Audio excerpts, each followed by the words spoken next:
Okay. Clap it. I got Woody with me. Oh, okay. Okay. We are ready.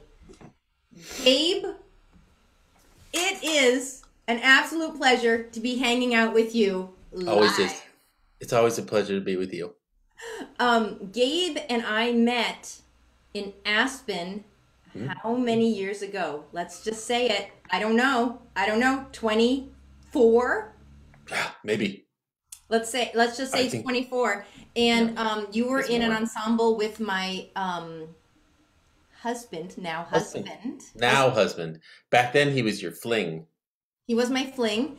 Yeah. And we had a fun summer. And then you and I drove back Yes. to Cleveland together, right? Yes, And, the three of us drove in the front seat. Do you remember that craziness? right. Why were we doing that? Because we had so much stuff? Because Jason plays a big instrument, and what the heck are we gonna do? So we had to Yeah. sit in the front.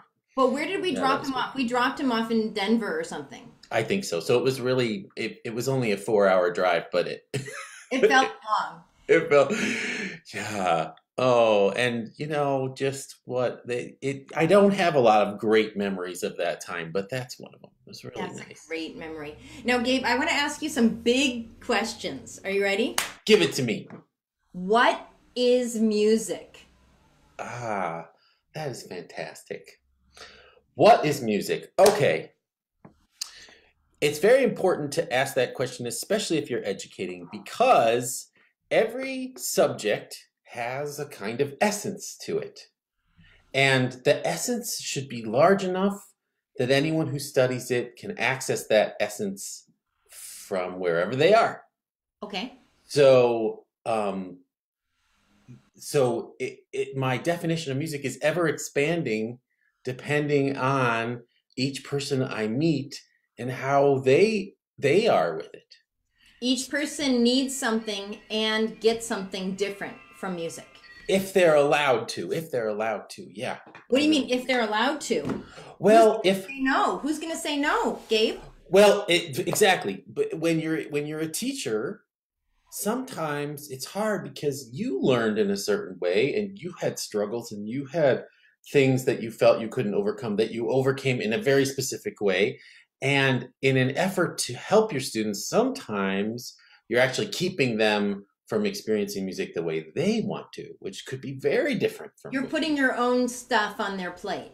the unlived life. You're like, try this chicken. You're going to love it. And they're like, I'm not really in the mood for chicken. Right. And you're like, eat the chicken.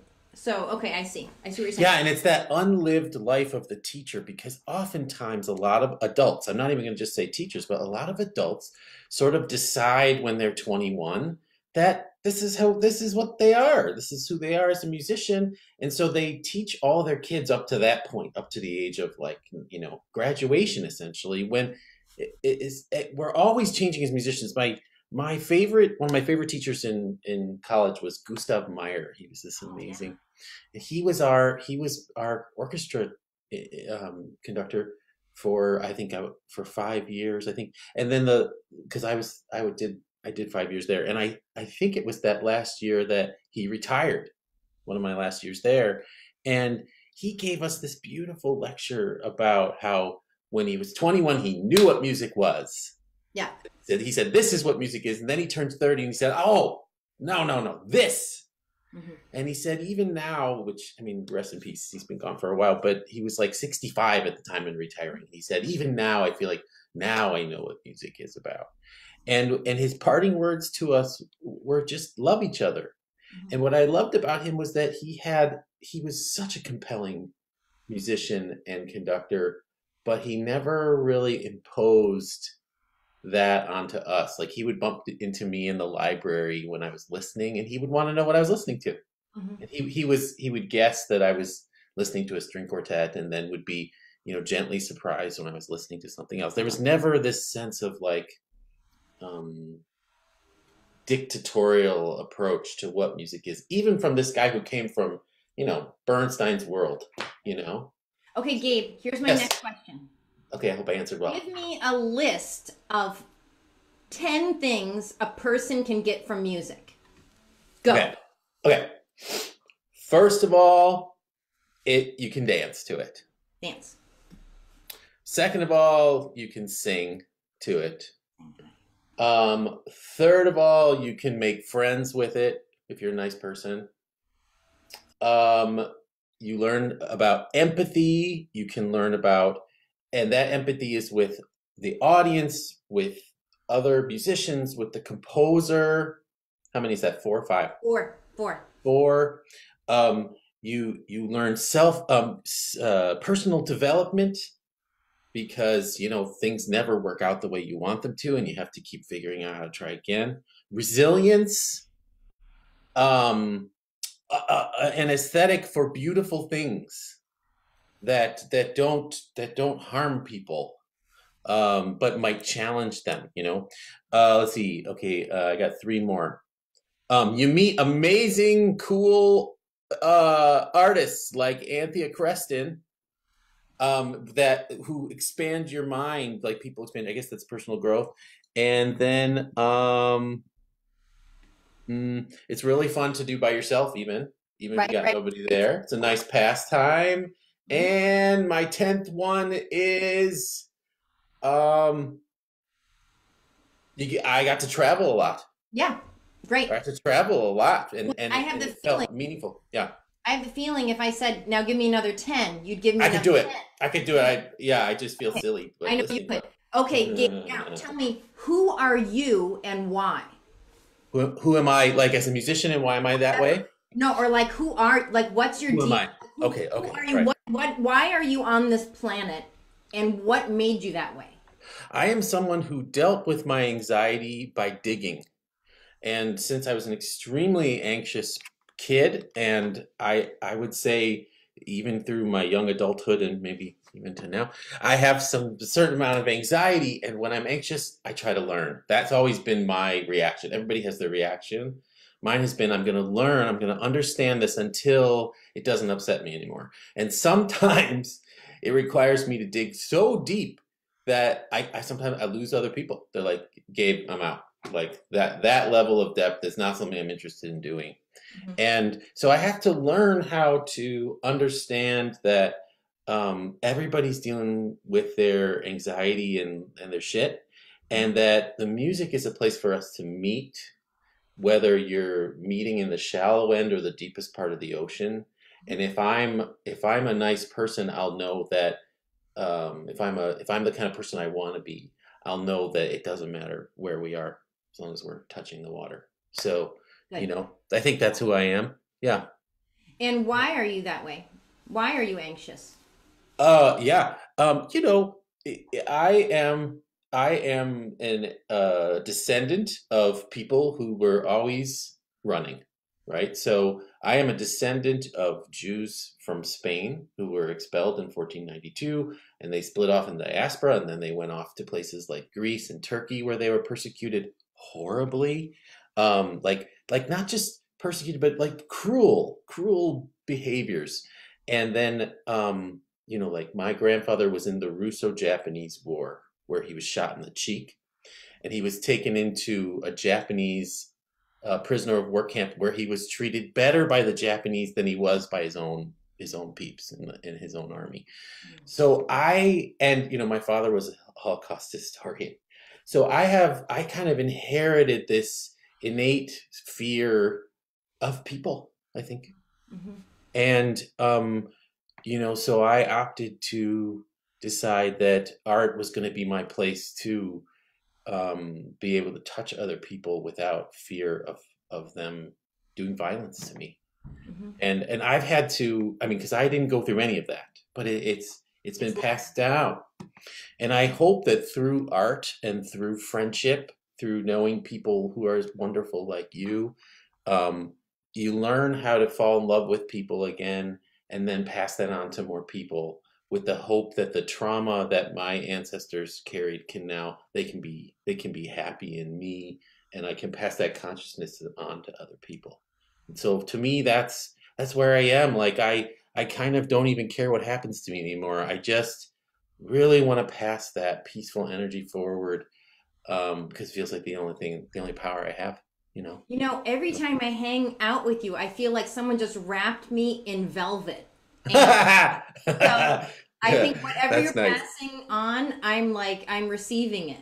I'm And so glad. That's good. and Gabe, this comes to my final question, none of which I prepared, but I now just seeing you, I just know these are the questions to I ask love you. them. I love it. And as the director of a virtual festival, just as you are, Yeah. is there any of this that is limited by or expanded by the nature of things being virtual? Yeah, that everyone's talking about inclusion and diversity. And the thing is that we have to understand what inclusion is before we reach for diversity. Because if we have diversity before we understand inclusion, then we're just sort of not really doing any good. And then we'll have privileged people of different colors, is what we'll have. And the cycle of oppression will continue.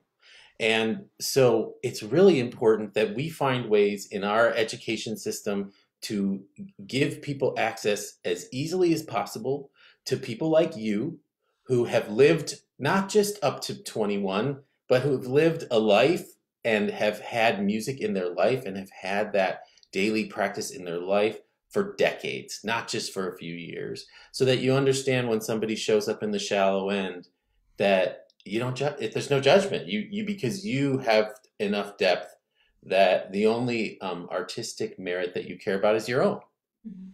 and the rest is about how we lift others up. And to me, that's what I was trying to do at Phoenix Fest. And I to some degree, I felt I did it successfully, but in a lot of ways, I really feel like I didn't do it successfully, partly because of the limitations of um, a brick and mortar situation where, if I met somebody in the inner city in Atlanta, if I wanted them to come to my festival, I had to find a way, and I had to find a way to get them there. So I had to find money for that. I had to find money to house them, et cetera, and convince them to make that trip. This is a way to get access to your faculty is like any major institution would have all of them, and you're opening the door and saying these elite artists can be accessible to anyone. And not only, I think people think it's cute like to have no auditions, but it's not cute. It's the way of the future. And the people that we give access are just as normal as you and me. They just are at the beginning of their musical dynasty. So if we give them access, first of all, I think they will crush it in adulthood, because I think that they'll learn how to learn in an environment surrounded by creative people who don't judge them. I can't tell you how powerful that is, whether you're a beginner or a professional. And that's a really hard thing to explain when you're talking about things like what you run. I don't actually do this kind of thing for anyone else. Actually, you're the only one, because I know, well, I mean, I love you, but also because I know you don't do auditions. You let people in. You try to create an experience for them that will be worth their time. And there aren't a lot of artists like you out there who are willing to have the courage to do that, because you know that they're not everyone's going to come out sounding, amazing. Yeah. You But like you know, said, those 10 things, which would be 20, 30, 40, 50 things, every person who's in that's that right. room deserves to be in there, and they're finding their own path. And That's right. all we can do is fertilize their path and no, no, not fertilize Yeah, them. I Don't know. fertilize. Don't mind the Don't no. do this at home. And Yeah. which and you know what, part of the thing that I love about Inside Music Academy is that we have Yeah. all these different pockets. We have the one-on-one with the super teachers. Yes. We have the practice buddy. So you could be Yes. a 9-year-old from San Francisco, and you could be a violinist, and your practice buddy could be a trombonist from the Bronx. And having a friendly accountability partner like that is huge. It's It's huge. so fun. It's so fun. Helps so much. And then having places where specific levels or ages are together, and then also having like the cafeteria where everyone's together and everyone plays for everybody. Yeah, it's Because we great. were all there. We were all there, and we see other people that we admire, that we want to be like, and we can chat. And so I think it is really fun. And originally I said no auditions just because I personally hate auditions. But now I'm more into it for deeper reasons, as you mentioned. Well, I think it's, if you are able, this is what I experienced with Phoenix Fest, is that they weren't my students. They were students literally from all over the country, from all walks of life, from all different levels of teachers. Yeah. And the ones who stuck around until they graduated all turned out well. I know it sounds like I'm doing these weird guarantees, but it's true. If you're a human being and you stay doing something even really badly from the age of 7 to 17, of course, if you practice more, you're going to be better at it. But if you don't practice as much, you still arrive at that age having held the instrument, having been in, and having, if you're not browbeaten for not practicing every day, you have some excitement about adulthood that you can go play some more. You can travel. You can dance. You can sing. You can challenge yourself. You can do all the top 10 things. Absolutely.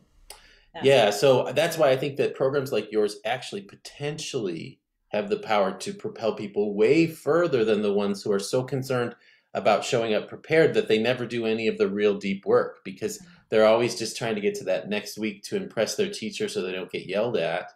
And they get pulled further and further away from the actual process that has to happen. The love, and also the real work. Like some of it is tedious, you know. Some of it is frustrating. Some of it requires a lot more than one try. You know? Yeah, exactly. So, Gabe? Yes.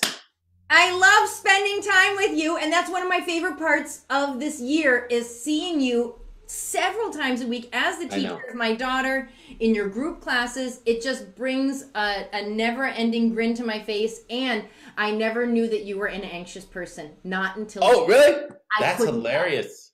I didn't even know. We can have lots of conversations about that. But I just want to say also, I love working with your daughter, and working with your daughter is a perfect example for me of the feather on a glass situation, because I have kids her age who don't have professional parents, who don't practice the way she practices because they don't have the supervision, but they still are as content as she is with where they are. Yeah, I see that. So I show up for the kids, even though, you know, Mirabai plays so many levels higher than most kids her age, but she's still a kid. Yeah, she's just a kid. You know, and that's, to me, like, I never have a bad lesson these days. I just always come away more in love with the kid than the last time, because I'm not focusing on the bullshit of how quickly they're improving, which is like a little bit obscene. Like, childhood is for adulthood. That's what it's there for. Yeah. You gotta screw up a lot. Yeah, you know? We gotta get used to that. Yeah. So, okay. Anyway, I love you. Gabe, I will see you very soon. Very soon. I hope this interview gets you 100 people. I really hope so. It was really fun. Okay. I'll talk to you soon. Okay. Bye. Bye-bye.